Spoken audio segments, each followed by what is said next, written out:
Kristus itu tabib agung kita. Yang pertama dan yang kedua. Yang pertama terpikirkan, yang kedua tak terpikirkan. Yang pertama dilahirkan secara daging dari Bunda Maria. Yang sesungguhnya kedua dia dilahirkan dari Allah. Anak Allah sekaligus anak Maria. Artinya apa?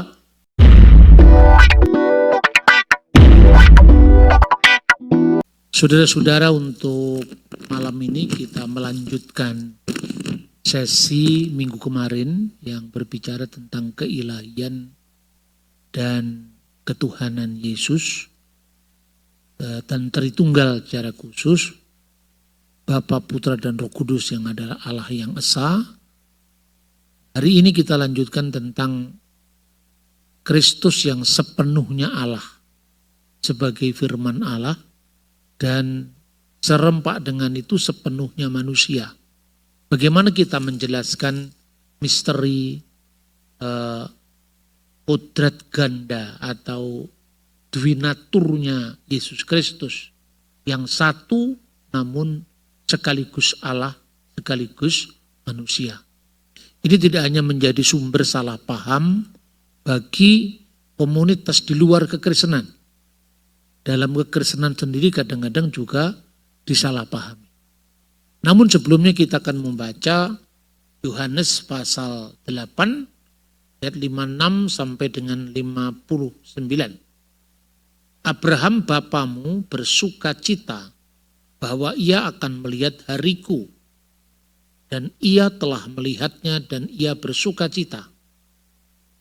Ayat 57, maka kata orang-orang Yahudi itu kepadanya, umurmu belum sampai 50 tahun dan engkau telah melihat Abraham. Kata Yesus kepada mereka, aku berkata kepadamu sesungguhnya sebelum Abraham jadi aku telah ada. Lalu mereka mengambil batu untuk melempari dia, tetapi Yesus menghilang dan meninggalkan bait Allah. Saudara-saudara, orang Yahudi melempari seseorang karena dianggap menghujat Allah. Salah satu tindakan itu adalah menyamakan dirinya dengan Allah. Yesus mengatakan Abraham melihat hariku. Apa yang dimaksudkan di sini? Sesungguhnya orang Yahudi itu memiliki pengharapan mesianis yang berawal dari pemilihan Abraham. Di dalam kitab suci, kitab Torah, Kejadian pasal 12, ketika Abraham dipanggil meninggalkan negerinya, meninggalkan negeri bapaknya, yaitu Ur Kasdim, ke suatu tempat yang akan kutunjukkan kepadamu. Abraham berangkat, sekalipun dia belum tahu negeri mana yang harus dia datangi. Apakah itu bermasa depan atau tidak? Karena tindakan Abraham dikenal sebagai tindakan iman. Lalu Abraham berangkat tapi dengan memegang janji Tuhan. Kau akan dijadikan bangsa yang besar. Keturunanmu akan banyak artinya. Kamu akan masyhur, akan menjadi berkat. Orang yang memberkati engkau akan diberkati. Dan orang yang mengutuk engkau akan dikutuk. Lalu pada ayat 3 Kejadian pasal 12. Olehmu semua kaum di muka bumi akan mendapatkan berkat. Janji yang pertama itu menjadi bangsa yang besar berketurunan banyak. Itu sudah terpenuhi. Abraham melahirkan bangsa-bangsa. Baik itu keturunannya dari Sarah yaitu bangsa Israel. Keturunannya dari Hagar yaitu bangsa Arab. Dan keturunannya dari Ketura. Ada 3. Lalu namamu akan masyhur. Itu sudah tergenapi seandainya Abraham itu tidak bertindak karena imannya. Mungkin namanya sudah tenggelam dalam kelam kabut kelupaan masa silam. Tapi Abraham dikenang khususnya dalam agama-agama besar dunia. Mengkaitkan diri dengan nama Abraham. Tapi berkat yang terakhir itu maknanya apa? Olehmu semua kaum di muka bumi akan mendapatkan berkat. Itulah yang disebut the messianic blessing. Berkat keselamatan universal untuk seluruh dunia melalui keturunan Abraham. Saudara-saudara, ketika orang Yahudi berdoa, Baruch atah Adonai Elohenu, terberkatilah engkau, terpujilah engkau ya Tuhan Allah kami, Raja yang kekal, Elohe Abraham, Elohe Yitzhak, Elohe Yakub. Allah Abraham, Allah Ishak, Allah Yakub. Ini sesungguhnya jalur mesianik. Jadi sang Mesias yang akan datang itu lahir dari keturunan Abraham melalui Ishak, melalui Yakub. Sekalipun orang Yahudi menghormati Ismail, tetapi tidak ada doa yang berbunyi Elohe Yismael. Bukan karena Ismail dikutuk, tidak. Karena Ismail bukan jalur Mesias. Dan di dalam gambaran eskatologi orang Yahudi secara khusus berkaitan dengan zaman di mana Mesias akan datang mengawali hari-hari akhir. Itu digambarkan bahwa Abraham melihatnya dari Firdaus. Maka dalam perjanjian baru ada ungkapan pangkuan Abraham. Jadi Firdaus digambarkan di pangkuan Abraham.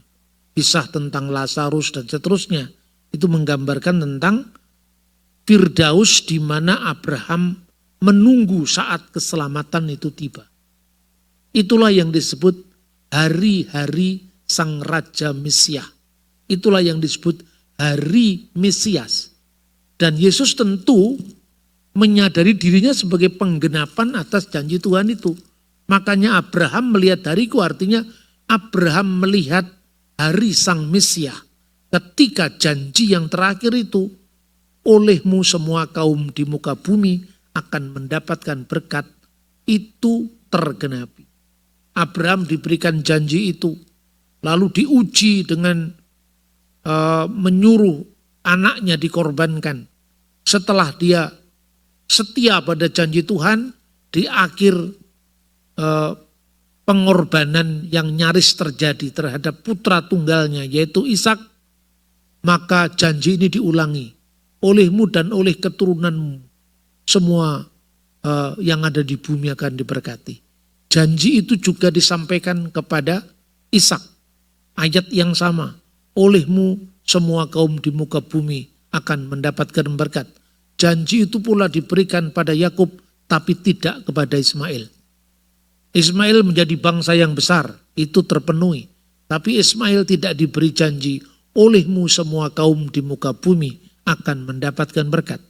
Itulah makna ketunggalan Ishak. Jadi tanpa kita membaca teks ini secara benar, orang akan mengatakan, loh kenapa ambillah anakmu yang tunggal? Padahal sudah ada Ismail, kan anaknya Ibrahim bukan hanya satu-satunya, Ishak, tapi ada Ismail. Karena konteksnya tidak seperti itu. Nah, Yesus ketika mengatakan bahwa Abraham melihat hariku dan dia akan melihatnya, dia bersuka cita karena telah melihatnya. Jadi Abraham dari Firdaus melihat penggenapan keselamatan itu ketika Yesus mengatakan dirinya bahwa hari Mesias itu telah tiba. Namun apa yang terjadi, orang Yahudi tidak mengerti apa yang dimaksudkan Yesus. Dia mengatakan umurmu belum sampai 50 tahun. Di sini orang Yahudi hanya melihat kemanusiaan Yesus. Dia tidak melihat praeksistensi Yesus yang sudah ada sebelum segala sesuatu ada sebagai firman Allah. Umurmu belum sampai 50 tahun. Apa artinya angka 50 tahun bagi orang Yahudi?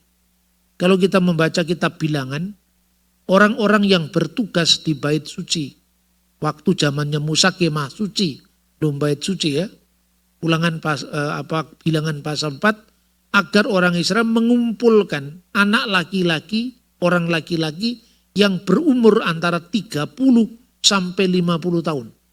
Kenapa 30 tahun? Karena awal kedewasaan, kekuatan secara psikologis orang Yahudi itu usia 30 tahun. Makanya Yesus baru tampil di depan umum sekitar usia 30 tahun. Jadi tidak usah dicari-cari Sweet 17 Yesus di mana. Ya toh? Atau 12 tahun sampai 30 tahun Alkitab blank, kosong. itu orang yang memahami kitab suci dari perspektif bukan Yahudi. Perspektif Barat, perspektif Indonesia, perspektif orang Minahasa atau orang Batak enggak ketemu. Makanya orang mengatakan ini yang disebut sebagai silent period of Jesus Christ atau the lost years of Jesus Christ. Jadi tahun-tahun yang hilang tidak pernah hilang kemana-mana. Kenapa Yesus disebut Yesus orang Nazaret? Karena dia tinggal di Nazaret. Zaman kuno itu kalau orang disebut misalnya Anastasius dari Alexandria, di Alexandria disebut dengan nama kotanya. Yudas Iskariot, Yudas orang Keriot. Ya. Nah itu budaya Timur Tengah seperti itu, ya tidak usah dicari Yesus with 17 di mana. Umur 30 tahun kalau menurut traktat-traktat Talmud atau Mishnah yang itu gambaran tentang kebudayaan Yahudi sekalipun ditulis setelah era perjanjian baru. Seorang Yahudi umur 5 tahun itu belajar yang namanya Mikra. Mikra itu kitab suci, membaca kitab suci. Mulai Alef, Bet, Gimel, Dalet. Seperti teman-teman muslim membaca Alif, Ba, Ta itu. Umur 5 tahun. Lalu usia 10 tahun dia membaca yang namanya Mishnah. Mulai membaca ayat-ayat pendek dalam kitab suci setelah dia bisa membaca misalnya kisah penciptaan, kisah keluaran itu hal yang penting harus dihafal sama anak-anak Yahudi. Umur 10 tahun mereka mulai belajar itu misalnya mulai Bereshit bara Elohim et hasamayim ve et sa'aret sampai berkat Harun sampai Sema Yisrael. Karena apa? Umur 12 tahun atau 13 tahun dia harus melakukan bar mitzvah. Maka Yesus dibawa ke Bait Allah umur 12 tahun. Setelah itu tidak ada kisahnya. Bukan tidak ada kisahnya, artinya Yesus tinggal di Nazaret. Tidak kemana-mana. Karena pada usia 15 tahun dia belajar yang namanya Talmud. Ya, belajar Talmud itu bukan sekedar Taurat yang tertulis, tapi adat istiadat nenek moyang yang disebut Torah CBLP, Torah lisan, yang nantinya dibukukan menjadi Mishnah. Ya, makanya Paulus mengatakan ikutilah ajaranku baik tertulis maupun lisan. Yang lisan itu artinya apa? Tradisi lisan tadi. Ya misalnya Paulus dapat nama 2 penyihir orang Mesir yang namanya Yanes dan Yambres. Dari mana itu kalau bukan tadi Taurat lisan. Sementara dalam teks Taurat sendiri tidak ada nama Yanes dan Yambres. Ya kan? Itu contohnya. Umur 15 tahun dia membaca Talmud, umur 18 tahun itu Ben Semuneh Isrim, Semuneh Esra itu umur 18 dia lakupa, nikah. Ya umur 20 tahun Ben Esrim Lirdov, usia untuk mencari mata pencaharian. Usia 30 tahun baru tampil di depan umum, boleh melayani. Maka Yesus tampil di depan umum, umur 30 tahun. Umur 50 tahun usia memberi nasihat. Jadi umurmu belum sampai 50 tahun secara manusia. Kamu belum boleh memberikan nasihat pun. Bukan hakmu karena usiamu baru sekitar 30 tahun. Dengan dasar apa kamu mengatakan sebelum Abraham jadi aku telah ada. Kalau seandainya Yesus itu manusia biasa, tentu ya dia harus menjawab itu ya sebagai orang Yahudi aku belum layak memberi nasihat. Tapi apa kata Yesus? Dia mengatakan sesungguhnya aku berkata kepadamu sebelum Abraham jadi aku sudah ada. Di sini Yesus menunjukkan praeksistensinya sebagai firman Allah. Pada mulanya adalah firman dan firman itu bersama-sama dengan Allah dan firman itu adalah Allah. Dan kata yang diterjemahkan sesungguhnya, ini kalau dalam terjemahan bahasa Indonesia, terjemahan baru edisi 2, itu agak berbeda sedikit. Jadi ini terjemahan ini memang kurang pas ini ya. Makanya dalam terjemahan baru edisi 2, bukan kata Yesus kepada kata Yesus kepada mereka, aku berkata kepadamu sesungguhnya, namun dalam terjemahan terbaru, Lembaga Alkitab, kata Yesus kepada mereka, sesungguhnya aku berkata kepadamu. Sesungguhnya di depan. Karena dalam bahasa aslinya, itu diawali dari kata amin 2 kali. Amin, amin, lego, umin. Sungguh, sungguh aku berkata kepadamu. Amin 2 kali. Sebelum Abraham jadi, prin Abraham ginestai, ego eimi, aku sudah ada. Ego eimi itu bentuk singkat dari ego eimi huon. Yeh, asher yeh. Aku adalah aku. Aku ada yang aku ada. Dan itu nama kekudusan Allah dalam perjanjian lama yang dinyatakan kepada Musa. Ada 2 tekanan. Pertama, Yesus mengawali sabdanya dengan meyakinkan dengan amin. Itulah sebabnya dalam Wahyu pasal 3 ayat 14, Yesus gelarnya Sang Amin, saksi yang setia dan benar. Tidilakeihu amin. Inilah firman dari amin. Dalam perjanjian lama misalnya dalam Yesaya pasal 65 ayat 15. Itu jelas-jelas dikatakan Allah yang setia itu Elohe amin. Jadi amin itulah gelarnya Tuhan sendiri. Yesus selalu mengawali sabdanya dengan amin. Aku berkata kepadamu. Kalau di gereja-gereja Timur Tengah yang berbahasa Arab, di gereja Ortodok, itu diterjemahkan al-haqqo aqulu lakum. Al-haq itu sesungguhnya benar. Sesungguhnya benar. Al-haqqo aqulu lakum. Sesungguhnya aku berkata kepadamu, qabla ayyulata Ibrahim, anna laka idu. Sesungguhnya sebelum Abraham, jadi aku sudah sungguh-sungguh sudah ada. Sudah ada sebagai apa? Sebagai firman Allah. Maka orang Yahudi mau melempari dia. Lalu ayat 42, Yesus menyatakan dirinya. Itu menarik sekali.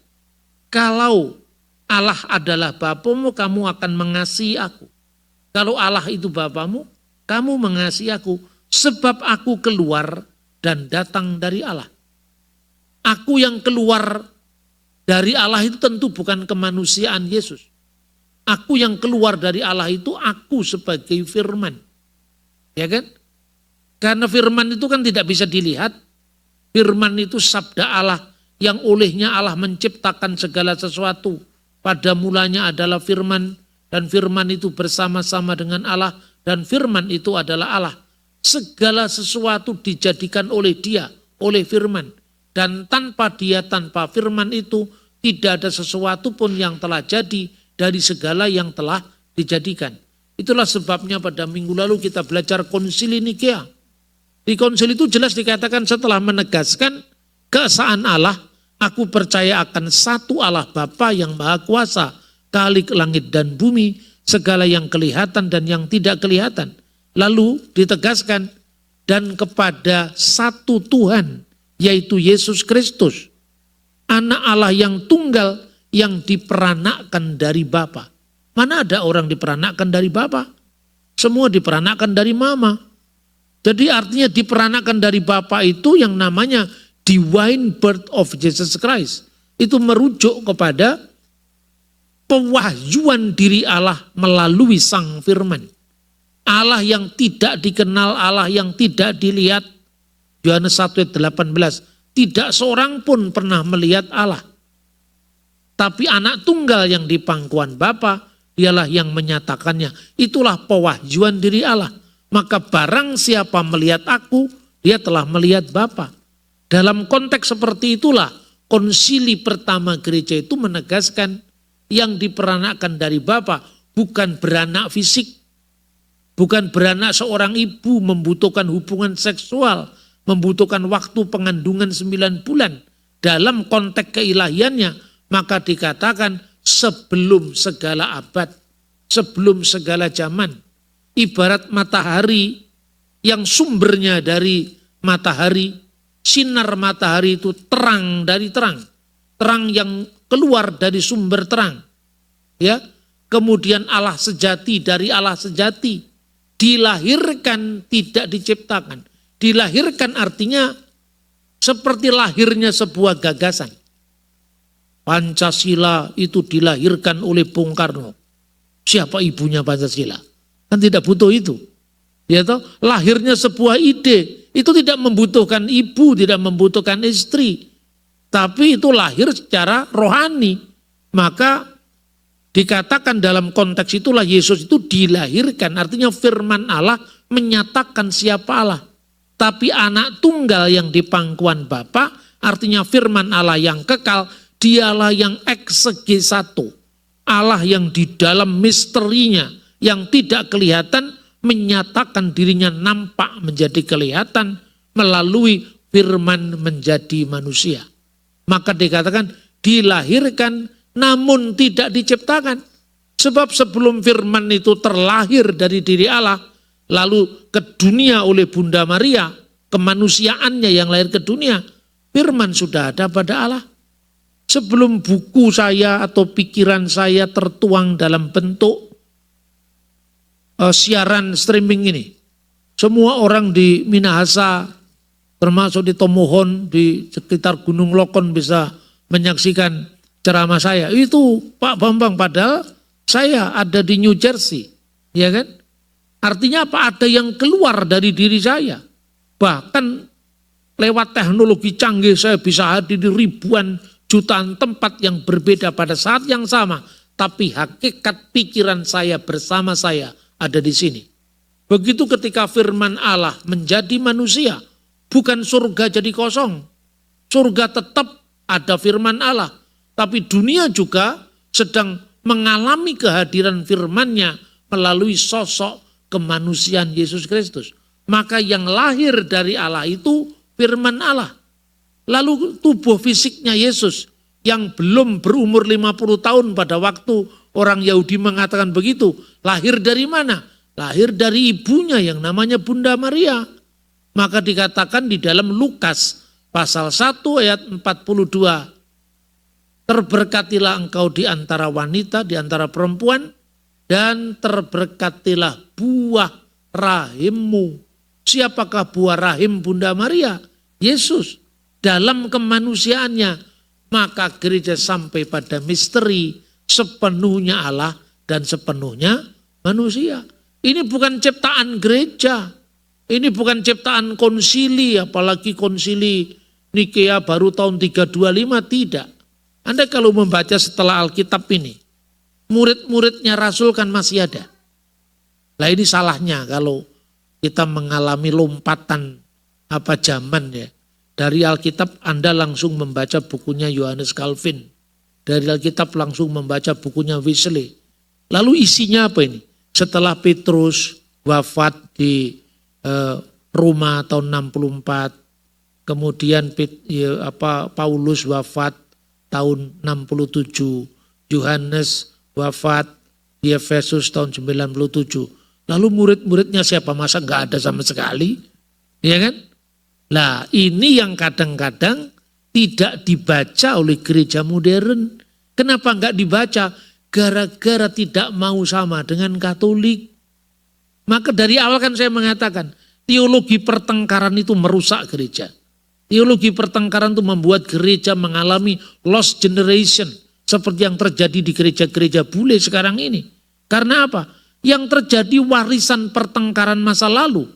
Tapi tidak menggali dan menggali sesuai dengan tantangan zaman kita. Maka kalau kita lihat muridnya Petrus, muridnya Yohanes, muridnya Paulus, itu menulis dokumen. Kita hanya mengenal namanya misalnya Polikarpus. Lewat buku kalaupun enggak zamannya penganiayaan persekusi orang Kristen. Mungkin bukunya juga enggak dibaca. Voice of Martyr. Di mana Polikarpus disuruh menyangkal Yesus, dia lebih baik mati. Waktu dibakar dia mengucapkan himne Allah Tritunggal. Yang sekarang menjadi votum salam setiap ibadah Kristiani di seluruh dunia aliran apapun. Maka kalau saya ditanya, Pak Bambang ini gerejanya tidak jelas. Alirannya apa? Saya nggak terlalu suka aliran, saya langsung ke samudranya. Karena kalau aliran dapatnya kan sedikit. Benar nggak? Orang kok bangga sekali, ini aliran Calvin, aliran Luther, aliran ini. Ya Luther, Calvin, Zwingli itu bagian dari gereja.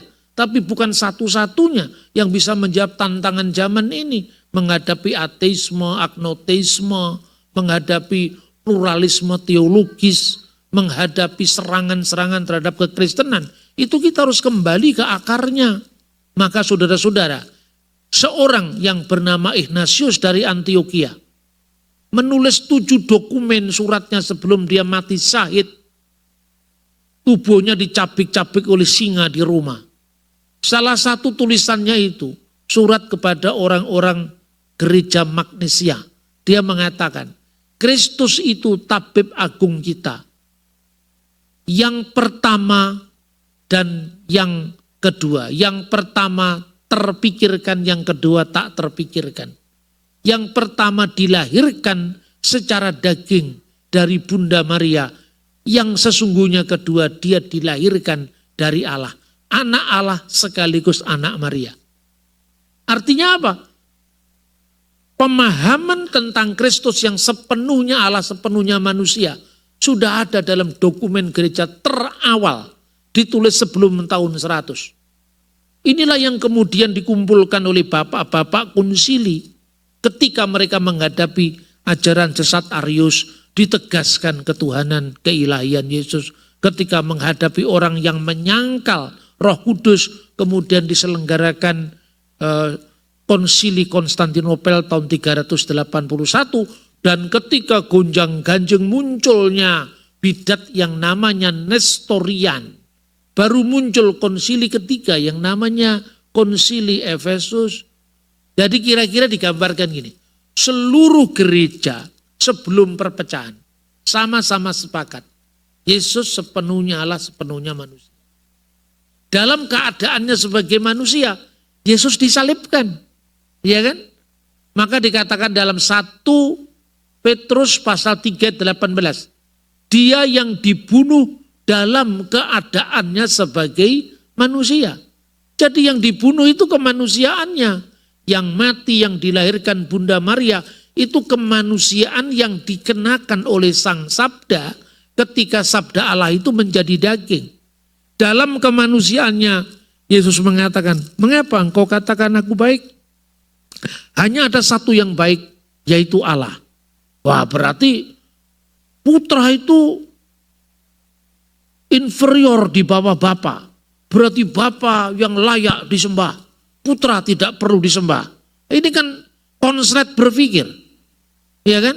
Orang memahami sabda Yesus, Bapa lebih besar daripada aku. Berarti Yesus itu kan lebih rendah dari Bapaknya. Orang lupa bahwa yang disebut Bapa lebih besar daripada aku, ini aku dalam kemanusiaannya. Aku dalam kemanusiaan itu Yesus diutus. Orang salah lagi ngomong. Yesus kan mengatakan dia utusan. Ya, Yesus dalam Ibrani pasal 31 dia mengatakan rasul. Surat Ibrani mengatakan pandanglah kepada rasul dan imam besar yang kita akui adalah yaitu Yesus. Berarti Yesus sendiri rasul, rasul itu utusan. Kenapa kamu jadikan Tuhan? Nah, paham salah dan salah paham lagi. Saya selalu menghadapi begini itu sejak 20 tahun yang lalu. Orang yang sok tahu seperti ini. Dan kadang-kadang semakin tua semakin sabar saya. Terus saya jawab, benar Yesus itu utusan. Tapi coba kamu baca. Misalnya Galatia pasal 4 dan 4. Setelah genap waktunya, Allah mengutus anaknya. Yang diutus itu anaknya, bukan orang lain. Ya kan? Utusannya dari surga. Berarti Yesus datang dari atas ke bawah. Kalau nabi-nabi kan memang datangnya dari bawah. Jadi sama-sama disebut utusan, tapi utusan surgawi. Setelah genap waktunya Allah mengutus anaknya, baru yang lahir dari seorang perempuan. Nah, seorang perempuan itu nggak usah dipertentangkan. Berarti surat Paulus tidak mengakui kelahiran Yesus dari perawan Maria karena hanya dikatakan perempuan. Bahasa Yunaninya gunaikos.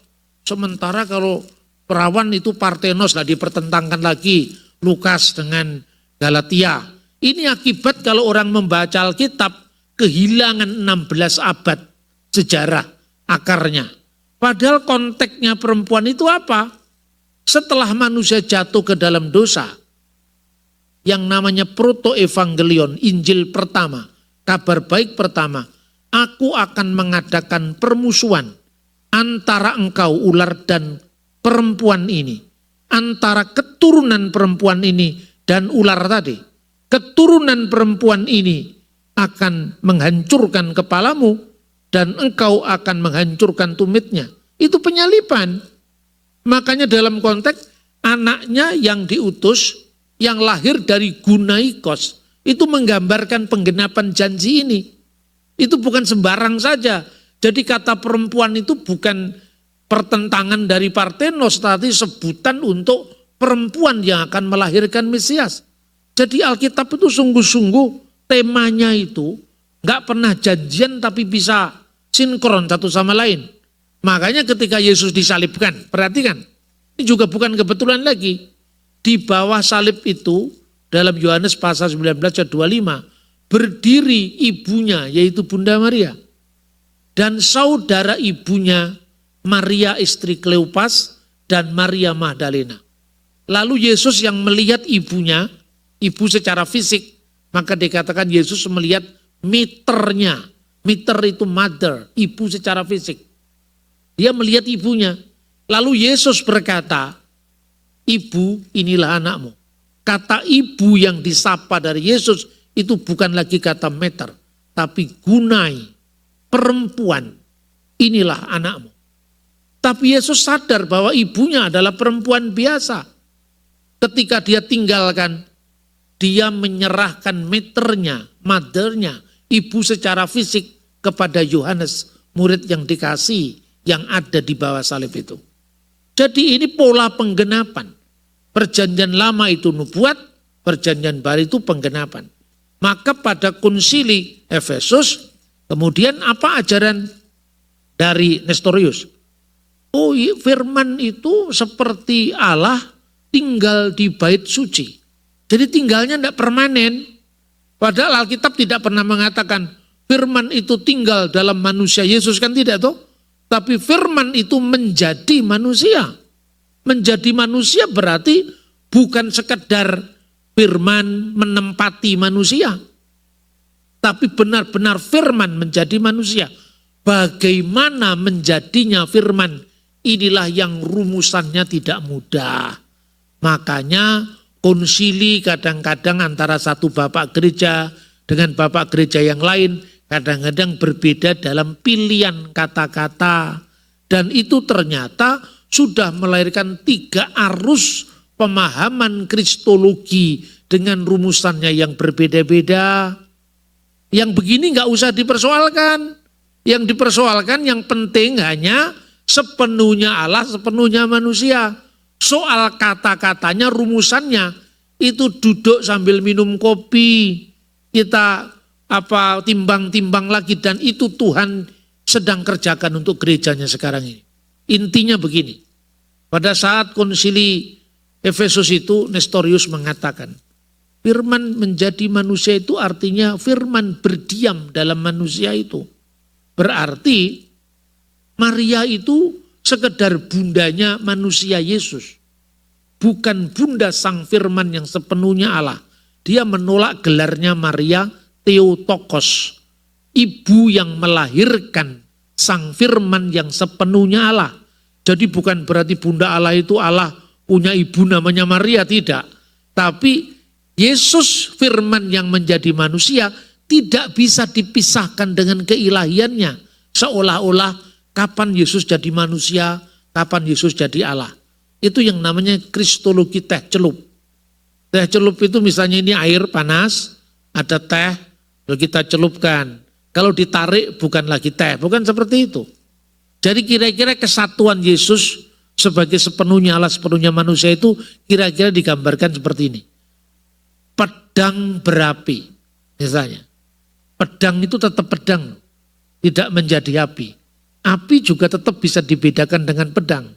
Ya, Pedang tetap menjadi pedang, api tetap menjadi api, tapi pedang yang sedang nyala, dinyalakan oleh api, maka pedang berapi. Tapi apinya tidak hilang, bisa dibedakan dengan pedangnya. Tapi pedangnya sedemikian rupa, ya, itu satu dengan api tadi. Jadi Yesus sepenuhnya Allah, sepenuhnya manusia, lalu oleh konsili digambarkan tidak terbagi, tidak terpisah, tidak bercampur, tidak berubah. Jadi ketika Yesus menyeru Eli Eli lama sabachthani, itu sama sekali bukan berarti gambarannya Allah hari ini harus dibagi dengan Yesus, tidak. Namanya soal kristologi itu bagian dari iman. Bagian iman itu kan bicara tentang Tuhan yang metafisik. Sesuatu yang metafisik itu nggak bisa disederhanakan seperti 1 tambah 1 tambah 1 sama dengan 3. Siapa yang nyuruh menambahkan? Kenapa bukan kamu kalikan? Iya kan? Nah ini gambarannya tentang kristologi itu. Maka kemudian ada gereja yang merumuskannya bukan satu pribadi dalam 2 kodrat. Itu konsili Kalsedon. Tapi rumusan Efesus yang diikuti oleh gereja Koptik, gereja Syria, Mia peses tontion logon sisarkomeni. Satu kodrat ganda yang berasal dari 2. Sepenuhnya Allah, sepenuhnya manusia. Lalu ada gereja Asiria Timur. Satu pribadi di dalam 2 kodrat. Nah, ini Diopesit. Diopesit lalu dituduh tidak sama. Tapi ternyata gereja sekarang saling mendekat. Antara gereja yang dulu dituduh monofisit sudah mengampuni gereja yang dulu dituduh Diopesit 2 kodrat. Ternyata kata kodrat, kata person, kata hipostasis, inilah muara pertengkarannya. Tetapi kalau kita kembalikan pada sifat dasarnya, sepenuhnya Allah, sepenuhnya manusia, selesai. Kalau bicara tentang Allah kan bukan bicara yang fisik, ya kan? Kalau bicara manusia yang kelihatan itu, maka ketika Yesus berdoa yaitu dalam kemanusiaannya. Ketika Yesus mati dalam kemanusiaannya, inilah ajaran gereja sepanjang segala abad sebelum perpecahan satu sama lain.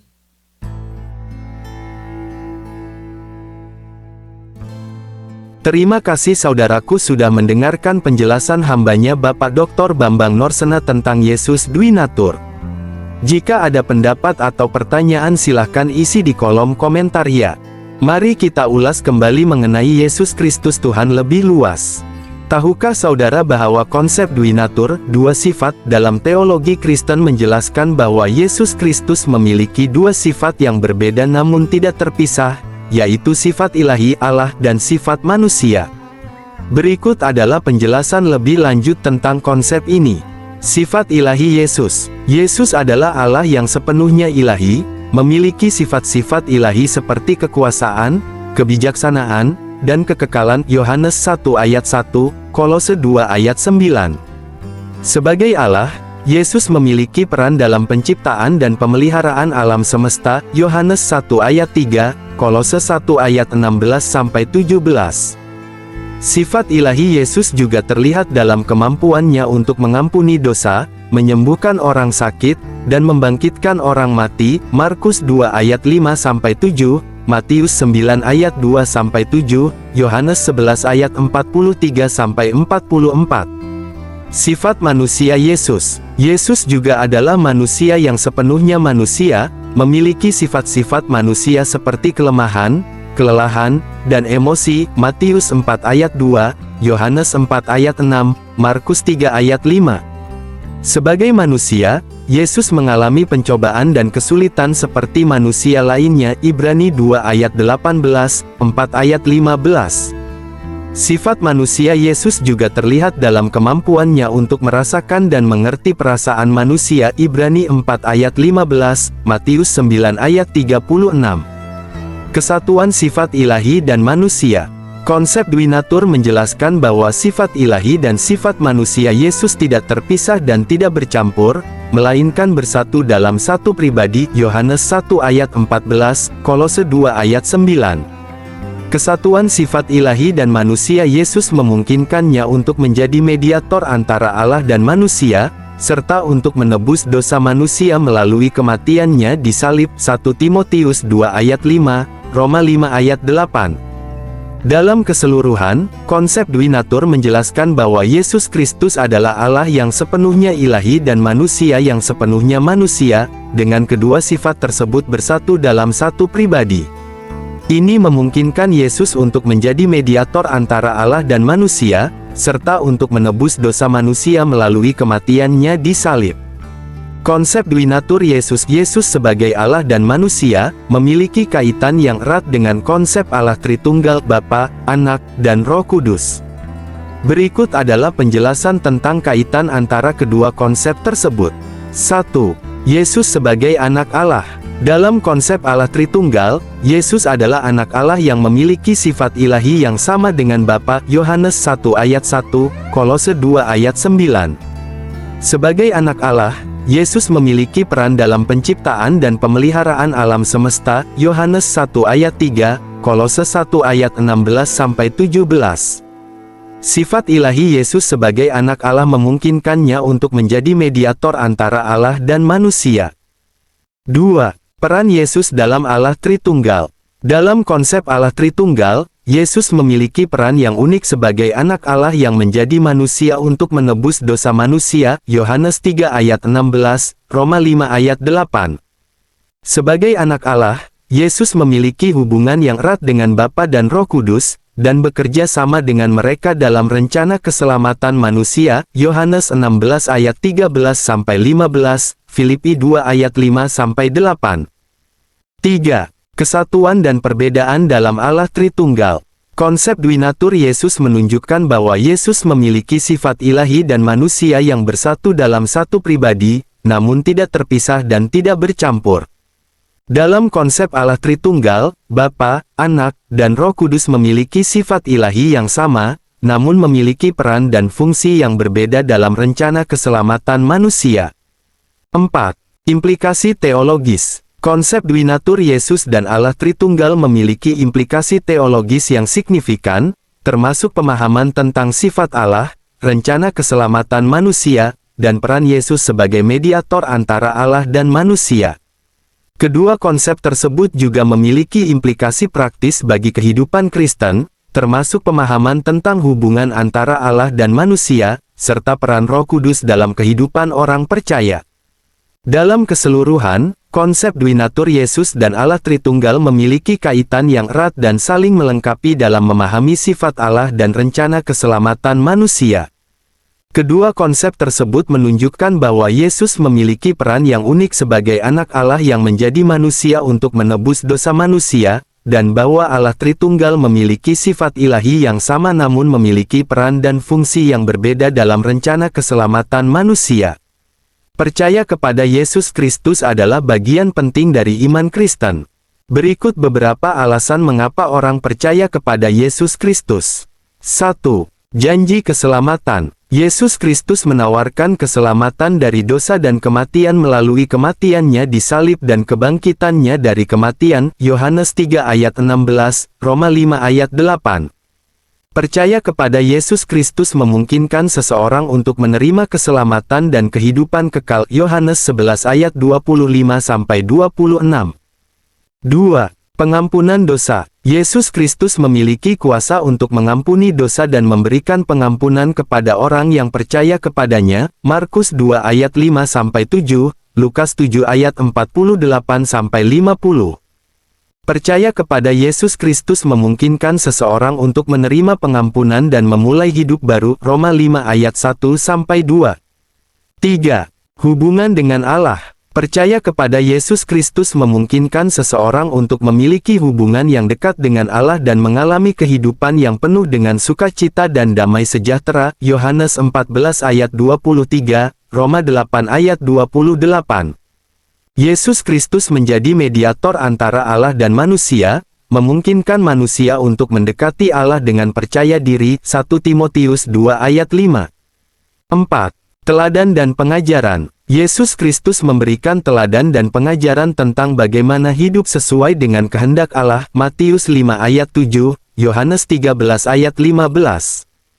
Percaya kepada Yesus Kristus memungkinkan seseorang untuk memahami dan mengikuti ajarannya dalam kehidupan sehari-hari. 5. Kebangkitan dan kekuasaan. Yesus Kristus memiliki kuasa untuk membangkitkan orang mati dan memberikan kehidupan kekal. Yohanes 11 ayat 25-26, 1 Korintus 15 ayat 55-57.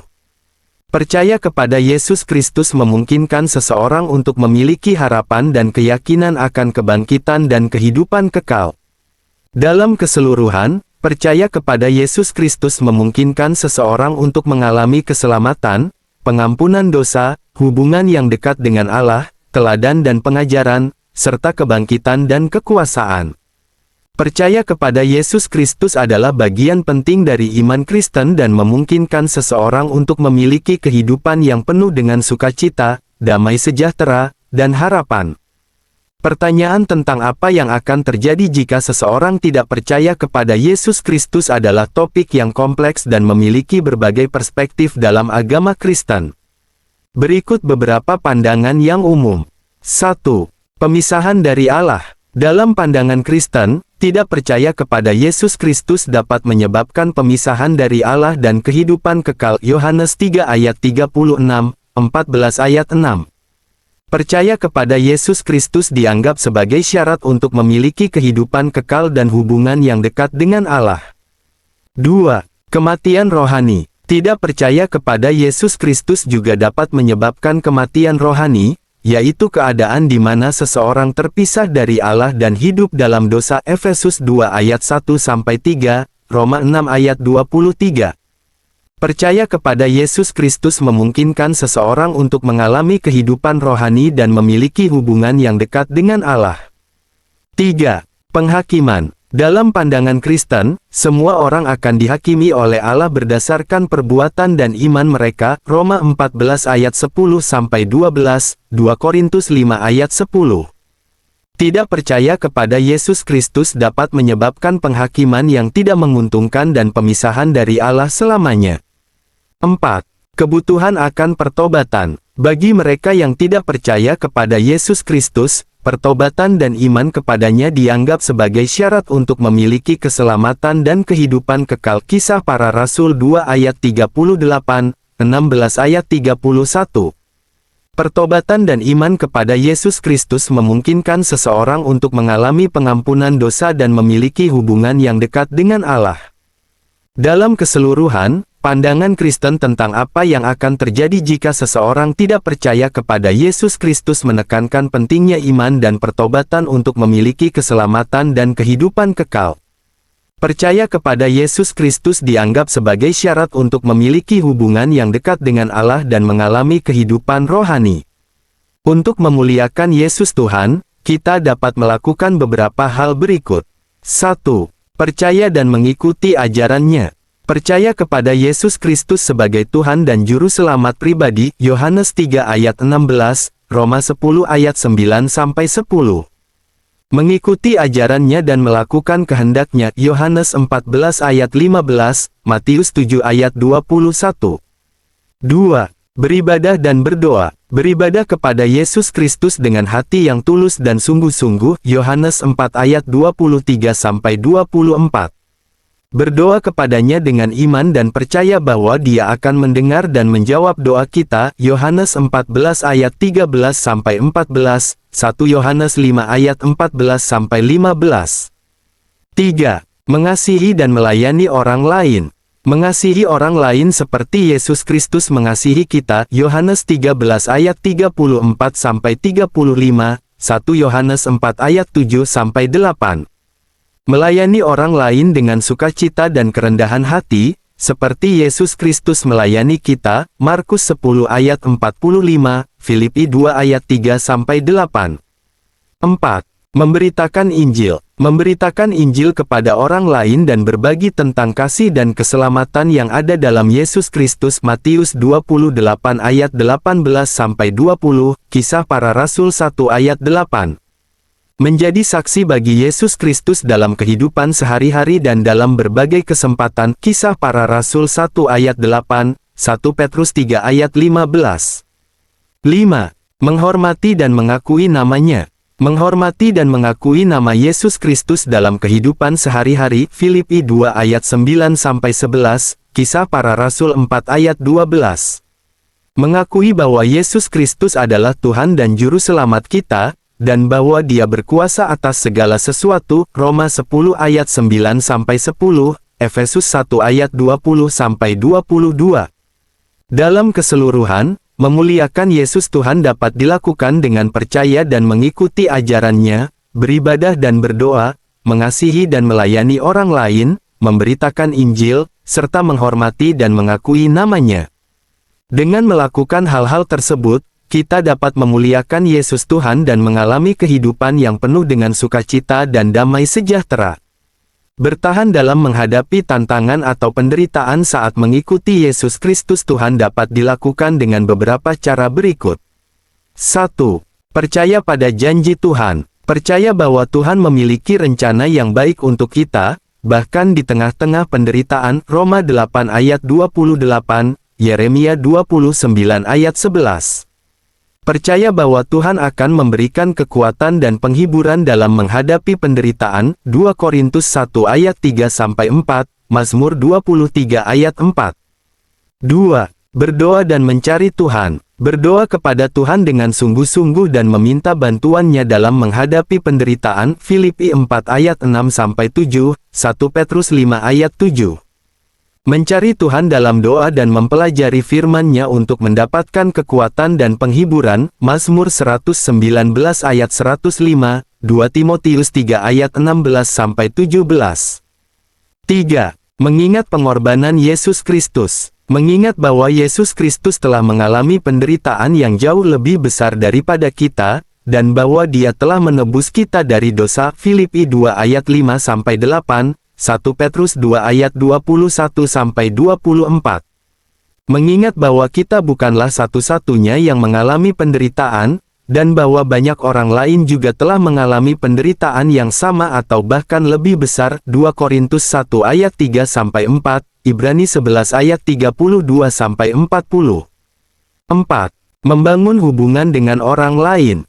Membangun hubungan yang baik dengan orang lain, termasuk dengan keluarga, teman, dan komunitas gereja. Galatia 6 ayat 2, Ibrani 10 ayat 24-25. Mencari dukungan dan penghiburan dari orang lain, dan berbagi pengalaman dan perasaan kita dengan mereka. 2 Korintus 1 ayat 3-4, Galatia 6 ayat 2. 5. Fokus pada kehidupan kekal. Fokus pada kehidupan kekal dan harapan yang ada dalam Yesus Kristus, bukan pada penderitaan yang sementara. 2 Korintus 4 ayat 16-18, Filipi 3 ayat 20-21.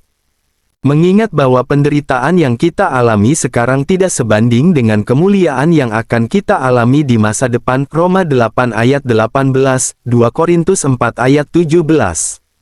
Dengan melakukan hal-hal tersebut, kita dapat bertahan dalam menghadapi tantangan atau penderitaan saat mengikuti Yesus Kristus Tuhan, dan mengalami kekuatan dan penghiburan darinya. Demikianlah yang dapat admin tambahkan pada kesempatan ini. Oleh sebab itu saudara-saudara, bukalah hatimu untuk Tuhan Yesus. Terima Dia sebagai Tuhan dan Juru Selamat satu-satunya. Maka saudara akan diselamatkan dan tidak akan turut dihukum. Tuhan Yesus memberkati.